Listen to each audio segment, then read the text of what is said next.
Hello বন্ধুরা, সবাইকে শুভ সকাল। তো বন্ধুরা, তোমরা সবাই কেমন আছো? আশা করছি তোমরা সবাই যে যেখানে আছো ভালো থেকো, সুস্থ থেকো বন্ধুরা। তো দেখো, এখন বাজে সকাল 6:30। তো আমি আজকে ব্লগটা সকালেই চালু করে দিলাম। তো বন্ধুরা, আমি আমার এই কুচবিহার জেলার ছোট্ট একটা গ্রাম থেকে আমি রিনা রায় আমার ব্লগ চ্যানেলে তোমাদের সবাইকে স্বাগত জানাই। তো বন্ধুরা, একটা কথা বলবো আমি, যারা যারা আমার থেকে বড় আর কি তাদেরকে আমি প্রণাম জানাই, আর ছোটোদের আমি অনেক অনেক ভালোবাসা দিই। তো বন্ধুরা দেখো, কথাটা হচ্ছে আমার ভিডিওগুলো না দেখে সাইডে রেখে দেবেন না, ভালো করে পুরোটা দেখবেন, দেখবেন ভালো লাগবে। তো বন্ধুরা, তোমাদের কাছে আমি একটাই অনুরোধ করব, হাত জোর করে, যে বন্ধুরা আমার চ্যানেলটাকে একটু লাইক কমেন্ট শেয়ার করে দিও। কিন্তু বন্ধুরা, আমি একটা আশা নিয়ে মানে ইউটিউবটা খুলেছি, তো এটা একদিন তোমাদের সাথে শেয়ার করব যে কী কী কৃষি কারণে আমি খুলেছি, এটা তোমাদের সঙ্গে একদিন শেয়ার করব অবশ্যই। তো বন্ধুরা দেখো, তোমরা আমি এখন মানে সকাল থেকে কী কী করি তোমাদের সঙ্গে এটাই শেয়ার করবো, তো দেখতে থাকো তোমরা। তো বন্ধুরা দেখো, আমি এদিকে ঘর ঝাড় দিয়ে দিয়েছি, এখন বারান্দাটা ঝাড় দিচ্ছি। দেখো যে দেখছো না, ওই যে বারান্দার মধ্যে যে ধানগুলো দেখা যাচ্ছে, এগুলো তো আমি সেদিনকে দেখেছো পেরেছিলাম। তো বন্ধুরা, এগুলা বারান্দাতেই রেখেছি, এখনও ইসে করি নেই। তো ওগুলা দেখে কালকা কিছু এত ঝেড়ে আর কি চিরার জন্য কি সে জাল দিব, আর কিছু আর কি তুলে রাখবো, আর কিছু তো অল্প ওই যে ভাঙাতে হবে এত। তো দেখো, কালকে এগুলো এসে করবো। আর বন্ধুরা দেখো, আমি বারান্দা ঝাঁট দেওয়া হয়ে গেলে উঠানটা ঝাঁট দিয়ে নেব। তো বারান্দা ঝাঁট দেওয়া হয়ে গেলে আমি উঠানটা ঝাঁট দেবো। আর আজকে হচ্ছে আমার মানে জ্যাঠা শ্বশুরের আর কি বাৎসরিক শ্রাদ্ধ, সেই জন্য আর কি আমি উঠানটা ঝাঁট দিয়ে ঘরগুলো লেপবো। আর বাইরে অনেক বাসন আছে কিন্তু কলের পাড়ে, আমি কালকে সবগুলো বাইর করে নিয়েছি। তো আমি ঘর লেপে তারপরে রান্নাঘরটা পরিষ্কার করে তারপরে আমি ওগুলো বাসনগুলো ধোবো আর কি। তো বন্ধুরা দেখো, আমি উঠানটা ঝাঁট দিচ্ছি।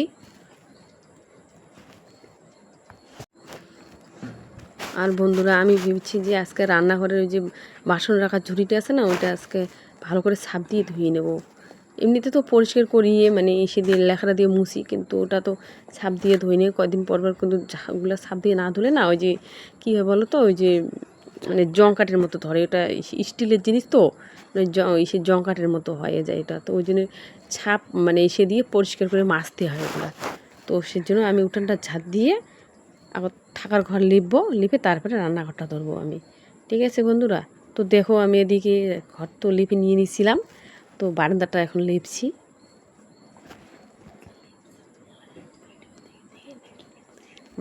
বারান্দা লেপা হয়ে গেলে আমি রান্নাঘরে যাব, রান্নাঘরের দিকে যাব, গিয়ে রান্নাঘরে কিন্তু একদম ফাঁকা, সব বের করে নিয়েছি কালকেই, মানে হাঁড়ি কড়াই যা কিছু আছে সব কালকেই বের করে দিয়েছি। তো আজকে শুধু রান্নাঘরটা একটু ঝাঁট দেবো, ঝাঁট দিয়ে আর কি কাজে পড়বো। তো বন্ধুরা দেখো, আমার তো লেপা হয়েই গেছে, সিঁড়িটা একটু লেপে নেব, নিলেই হয়ে গেছে।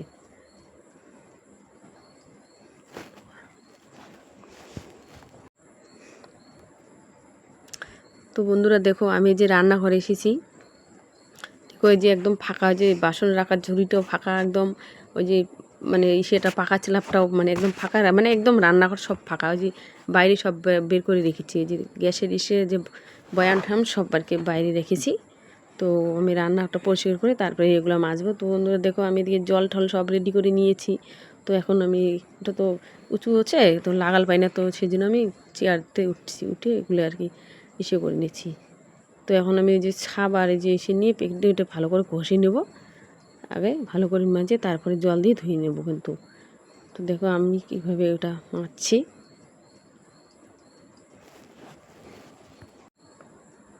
দেখো বন্ধুরা, আমি এটা ভালো করে মানে ইসে করে ঘষে ঘষে আর কি ইসে করছে, যে মানে জায়গায় জায়গায় আর কি ইসে হয়ে গেছে, জং কাঠের মতো হয়ে গেছে। তো ওগুলো আর কি ভালো করে ঘষে ঘষে ধুতে হবে আর কি, ওই জন্য ঘষছি। আর বন্ধুরা দেখো, এদিকে আমি ওটা ইসে করতে ওখানে একটা যে চোকা এসেছিলো, আমার হাতটা কেটে গিয়েছিল আঙুলটা। তো এখন দেখছি অনেক রক্ত বেরোচ্ছে, দেখো ওই যে আঙুলটা, ওই যে রক্ত বেরিয়েছে, কত রক্ত, এদিকে দেখো রক্ত পড়ছে। তো আমি আঙুলটা আগে ভালো করে এসে লেখা দিয়ে বাঁধবো, বেঁধে নিয়ে তারপরে আবার কাজে শুরু করে দেবো। তো বন্ধুরা দেখো আমি আঙুলটা লেখাটা দিয়ে বেঁধে নিচ্ছি, তো এখন আবার কাজ শুরু করে দেবো আমি। তো এখন আবার ভালো করে তো ঘষে নেই।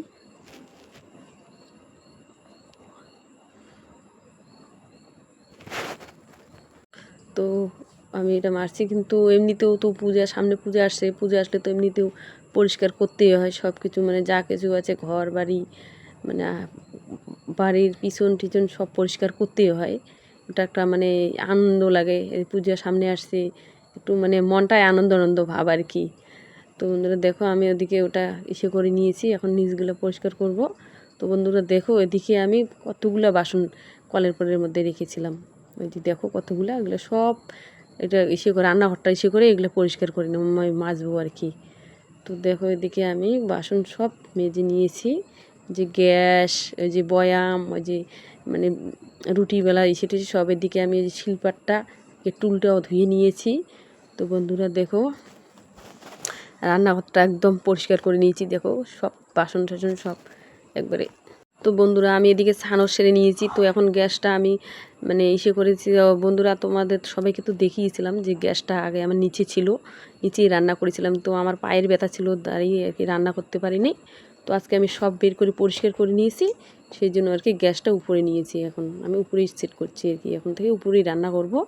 তো দেখো আর দেখো বন্ধুরা এদিকে অনেক বেলা হয়ে গেছে, তো ভাবছি গ্যাসটা সেট করে নিয়ে মানে খিদেও পেয়েছে। তো এদিকে তখন আমি ওই যে ভাবছি যে গোলা রুটি বানাবো, কয়টা গোলা রুটি বানিয়ে খেয়ে নেব, তারপর দুপুরবেলা ভাত বানাবো। সেই জন্য আমি দেখো আটা গোলাচ্ছি, এই যে সুজি দিচ্ছি, একটু লবণ দেবো আর চিনি দেবো, দিয়ে গুলিয়ে তারপরে আমি পিঠেটা বেনে নেব, আমি গোলা রুটিটা আর কি বানাবো। তো দেখো ওই যে চিনি দিয়ে দিলাম, এখন আটাটা ভালো করে গুলিয়ে নেই জল দিয়ে।